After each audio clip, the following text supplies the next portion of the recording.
Yeah, well, think about the Quran. Forced to talk about the Quran and the yeah, I did a talk on the Tommy Robinson thing, which I like to post, but at the moment I think I want to talk about the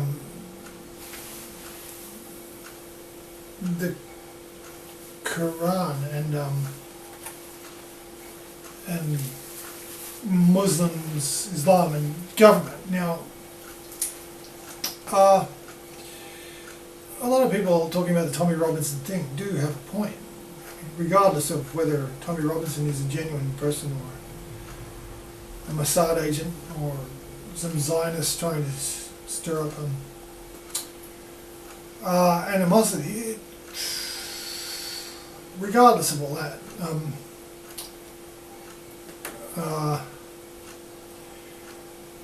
the one thing that is true about the Tommy Robinson thing is it has shown that basically, well, it has shown that Islam has a protected status in the United Kingdom, and criticising Islam has become pretty dangerous. It's become regarded as some kind of hate speech. Now this is under the umbrella of these recent hate speech laws that have been passed that ostensibly meant to protect Zionists and Zionism, from what I guess. I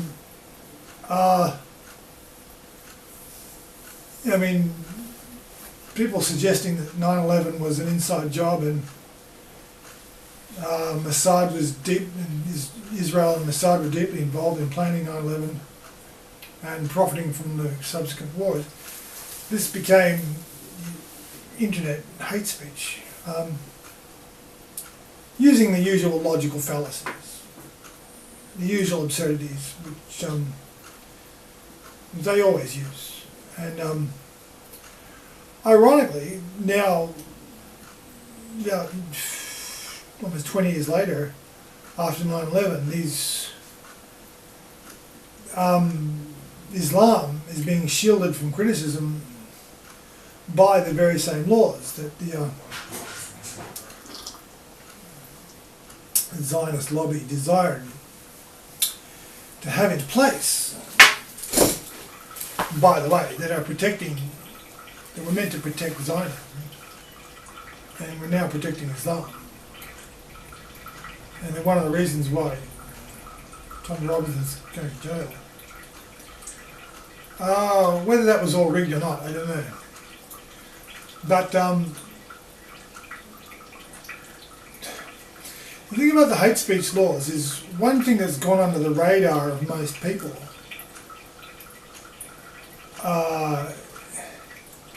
is that hate speech laws are different from libel laws.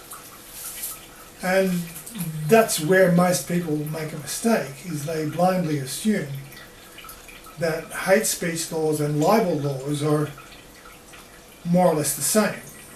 And why would you object? But it seems to me that in Britain, for example, the hate speech laws are actually very different from libel laws. And yeah, well, the whole subject of this talk is to talk about how Islam and Rabbinical Judaism are more or less the same thing, the same Gnostic, Kabbalistic cult. I mean, the Quran teaches that the exact same, the seven crystal spheres of Platonic astrology, and it's the same in the Gnostic Talmud, but it's been modified later on in the slightly modified later on in the Kabbalah. in the Middle Ages. But my point is, for example, if you went around saying that Islam was a hopeless, not just a hopelessly backward Stone Age superstition, they'd charge it with hate speech. But this is the funny thing: you can show unequivocally that the Quran supports the occult cosmology, the 7 heavenly spheres, and all the mumbo jumbo from astrology and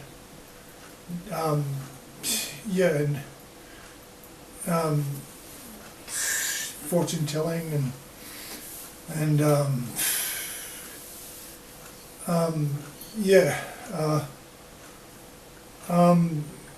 all the sort of tarot cards and palm reading and all the rubbish.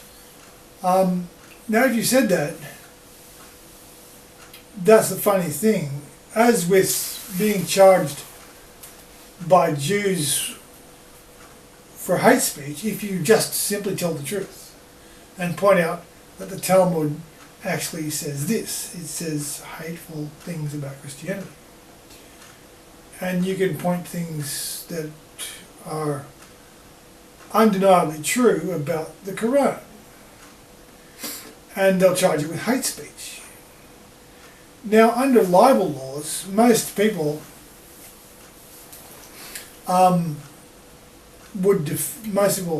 think you can defend yourself against a charge of libel by merely pointing out in a courtroom that what you said is substantially true. Now, if you can show that what you're saying is substantially true, then you're not saying something libelous or defamatory about somebody. And so, normally, as a rule, the case would collapse. I mean, that was the famous case of Oscar Wilde in his the defamation case he brought against a fellow who called him a sodomite. But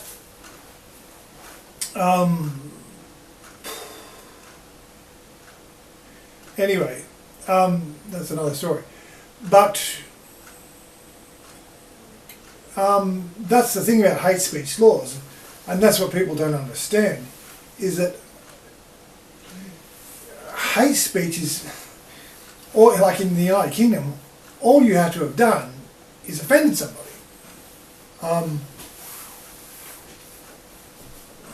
All somebody has to do is ring up and complain about something you said and say that they were offended. Now, it doesn't help to open up the Talmud and point to the part where it says, defamatory things about Christians or Jesus of Nazareth. Or it doesn't help to open up the Quran and point out to the places where Mohammed was talking about, a flat Earth, or the seven, or the geocentric solar system. It doesn't help, because you're saying things that people are getting offended, so therefore you're talking hate speech.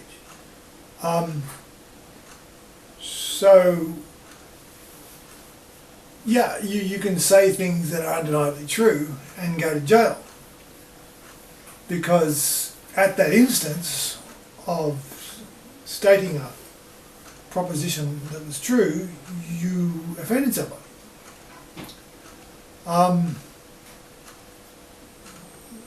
Now,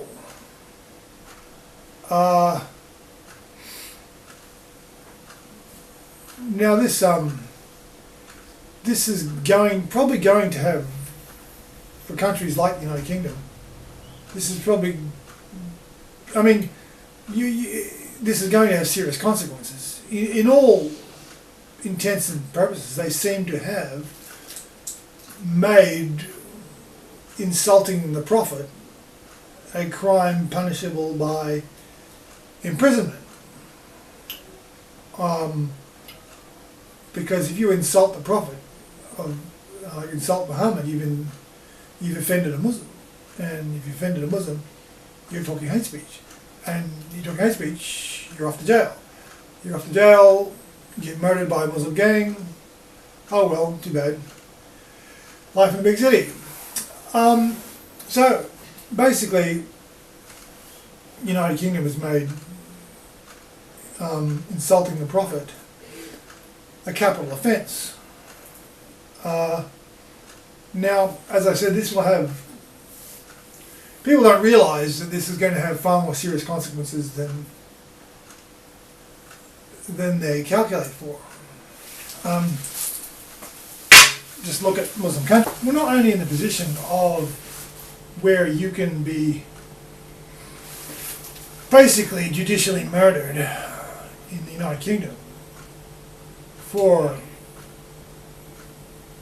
just simply telling the truth about what Islam is, and just even pointing out, even quoting the Quran word for word won't help you, because if you just quote the Quran word for word and use it to support your argument, you are practicing hate speech, and so you're liable to be thrown in jail and to get beaten to death.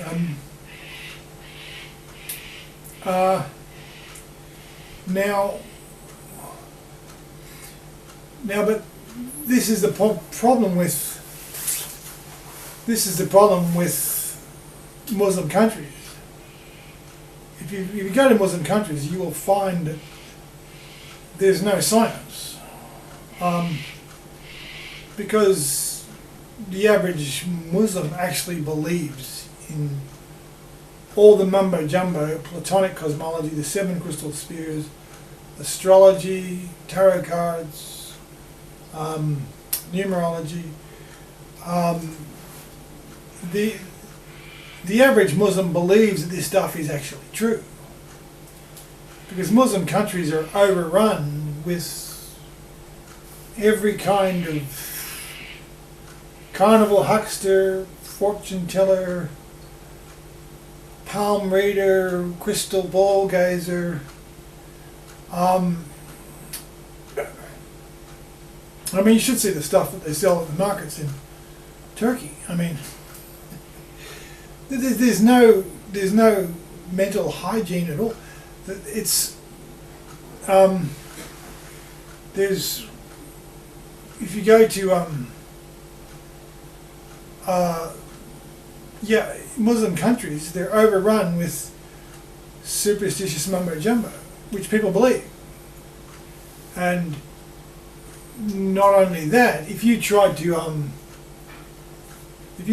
like prescribe these people and say not let them teach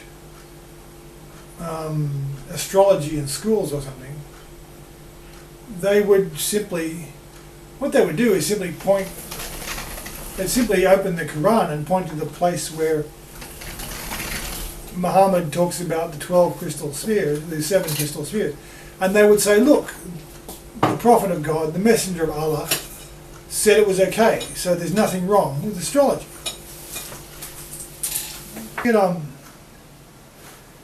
For simply telling the truth, quoting the Talmud or quoting the Quran word for word, you can get thrown in jail for hate speech. It's an absurd reduction to absurdity of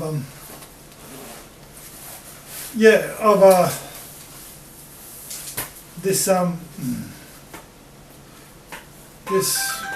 well-meaning crusade against the truth. Now, a similar thing holds in Judaism. I mean, Judaism is just chock full of superstitious mumbo jumbo. Mainly because if you try to, anyone who tries to police it, you know, get the Kabbalah prescribed, all they have to do is point to places in the Talmud where authoritative rabbis said that, well, delineated their belief in Platonic cosmology, the seven spheres, crystal spheres and all that. And so astrologers and frauds in Judaism can always point to the great Rabbi Kimchi and said that he said it was okay. And so it seems in Judaism, as in Islam, it's very difficult to police.